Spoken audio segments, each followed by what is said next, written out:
अस्सलाम वालेकुम स्टूडेंट्स। हम ओटीटी के लेक्चर्स को डिस्कस कर रहे हैं। प्रीवियस लेक्चर में हम लोगों ने स्केलेटल सिस्टम को डिस्कस किया था और इसके अलावा मस्कुलर सिस्टम को डिस्कस किया था।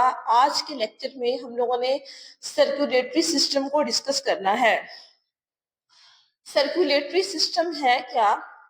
Circulatory system also known as cardiovascular system. ठीक है, सर्कुलेटरी सिस्टम को हम लोग कार्डियोवास्कुलर सिस्टम भी कहते हैं। कार्डिक का वर्ड हम लोग हार्ट के लिए इस्तेमाल करते हैं और वस्कुलर का सिस्टम मतलब के हार्ट के साथ जो वेसल्स जो है वो अटैच होती हैं, तो मतलब cardiovascular system. Circulatory system also known as cardiovascular system consist on complex network of organs. इसमें ऑर्गन्स जो है वो शामिल होते हैं। वेसल्स यानी कि खून की नालियां इसमें शामिल होती हैं। रिस्पॉन्सिबल इस चीज के लिए ये जिम्मेदार होती हैं for the transportation of blood, कि ये वेसल्स और ये जो ऑर्गन है ये ट्रांसपोर्ट करता है, ब्लड को ट्रांसपोर्ट करता है, न्यूट्रिएंट्स को ट्रांसपोर्ट करता है, ऑक्सीजन को ट्रांसपोर्ट करता है एंड वेस्ट प्रोडक्ट्स को ट्रांसपोर्ट करता है थ्रू आउट द बॉडी। ठीक है, पूरे बॉडी के अंदर ये जो ब्लड वेसल्स हैं ये ऑक्सीजन, न्यूट्रिएंट्स और वेस्ट प्रोडक्ट्स को पूरे बॉडी के अंदर जो है वो ट्रांसपोर्ट करती हैं।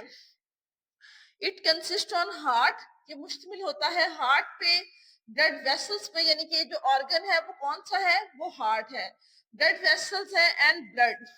It is divided in two main components, इसको दो मेन कंपोनेंट्स के अंदर डिवाइड किया गया है, systemic circulation and pulmonary circulation. मतलब हार्ट से, हमारा ये जो हार्ट है, इधर से खून जो है, जो ब्लड है, जो हमारे लंग्स तक जाएगा। ठीक है, जो हमारे लंग्स तक जाएगा, इस सर्कुलेशन को हम लोग पल्मोनरी सर्कुलेशन कहेंगे। और बाकी सारी जितनी भी सर्कुलेशन हो रही है, ठीक है, इस सारी सर्कुलेशन को हम सिस्टेमिक सर्कुलेशन कहेंगे। ठीक है, तो इसमें हम लोग वन बाय वन सारी चीजों को डिस्कस करते हैं कि हार्ट जो है वो कैसा होता है और फर्दर इसके फंक्शंस क्या है। फर्स्ट ऑफ ऑल तो हम लोग हार्ट को डिस्कस करते हैं। 4 चैम्बर्ड ऑर्गन, इसमें 4 खाने होते हैं, डिब्बे होते हैं, चैम्बर्स होते हैं और ये 4 चैम्बर्स हैं। ठीक है, 1, 2 और 3, 4। 2 आर्टरिया अपर चैम्बर, ये दो जो आर्टरिया यानी कि आर्टरिया कहती है सिंगुलर को और एट्रियम कहती है प्लूरल को, तो ये जो दो आर्टरिया हैं इन्हें एट्रियम कहेंगे और ये अपर चैम्बर्स हैं, ऊपर वाले चैम्बर्स हैं। 2 वेंट्रिकल लोअर चैम्बर, और ये जो 2 वेंट्रिकल हैं ये लोअर चैम्बर है। ठीक है, 2 आर्टरियम और 2 वेंट्रिकल, टोटल कितने 4 चैम्बर्स हो गए। Sputum divides the heart into left and right side, sputum जो है वो हार्ट को लेफ्ट और राइट साइड के अंदर जो है वो डिवाइड करती है।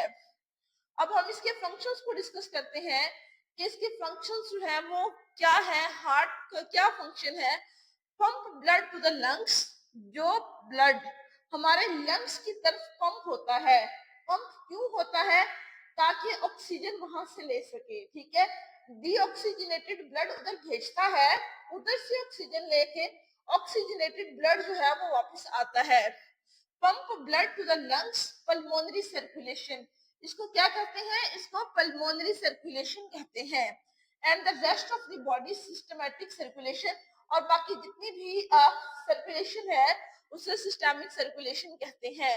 Right side receives deoxygenated blood, ये जो राइट साइड है हार्ट की, ये deoxygenated blood superior vena cava और इंफीरियर वेना कैवा जो है ये पूरे बॉडी से डीऑक्सीजनेटेड ब्लड जो है वो हार्ट की तरफ लेके जाती हैं। ठीक है, right side receive deoxygenated blood and send to the lungs, और लंग्स की तरफ ये भेजती हैं। Left side receive oxygenated blood from the lungs, जो लेफ्ट साइड होती है वो लंग से ऑक्सीजनेटेड ब्लड जो है वो लेके अंदर दाखिल होती है and pump it to the rest of the body, और फिर इसे पूरे बॉडी के अंदर भेजा जाता है इस एओर्टा के थ्रू। ठीक है, इस एओर्टा के थ्रू ऑक्सीजनेटेड ब्लड जो है ये पूरे बॉडी के अंदर फैल जाता है। आज के टॉपिक में हम लोगों ने सर्कुलेटरी सिस्टम के बेसिक पॉइंट्स को डिस्कस किया था ये सर्कुलेटरी सिस्टम जो है कार्डियोवास्कुलर सिस्टम भी कहलाता है। ये पूरे बॉडी के अंदर ऑक्सीजन, न्यूट्रिएंट्स और वेस्ट मटेरियल को पंप करता है, ठीक है, भेजता है, ट्रांसपोर्ट करता है। और इसके अलावा हार्ट के 4 चैम्बर्स होते हैं, 2 एट्रियम होते हैं, 2 वेंट्रिकल होते हैं। जो राइट साइड है वो डीऑक्सीजनेटेड ब्लड पूरे बॉडी से लेके हार्ट के अंदर भेजती है, और हार्ट जो है फिर वो आगे डीऑक्सीजनेटेड ब्लड जो है वो लंग्स की तरफ भेजता है, वहां से ऑक्सीजन लेता है और दोबारा हार्ट में आता है और फिर एओर्टा के थ्रू पूरे बॉडी के अंदर फैल जाता है। Thanks for watching.